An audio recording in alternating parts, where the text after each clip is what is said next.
What's the worst date you've ever been on?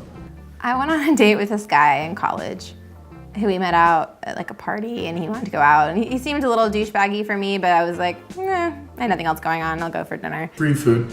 Yeah, and so he took me to one of those hibachi places. You know, they cook in front of you. Which is like, could be cool, but it actually can be really awkward on a first date because you're like sitting next to each other and there's like 10 other people at your table. Exactly. So you're trying to have like get to know you talk, but like, you know everyone's kind of listening. So it was like awkward, like Asian man yelling in the middle of our conversation and people listening. And then we start talking and I just start realizing, he's like, yeah, I've been arrested like 4 times in the last 2 years. And I'm like, why are you telling me this? So the first time out, I'm like, so what for, you know? Well, I had a crowbar in my back seat and I got pulled over and I'm like, why did you have a crowbar in your back seat? And he's like, just for safety reasons. And I'm like, okay, this is getting weird. And then he like told me he like beat up an ATM because it wouldn't give him his money. And I'm like, this is just quickly going downhill.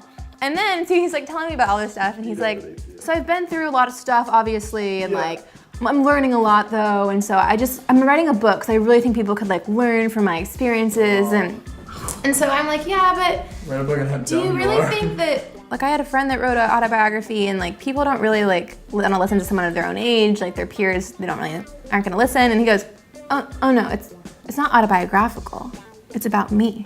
Ugh.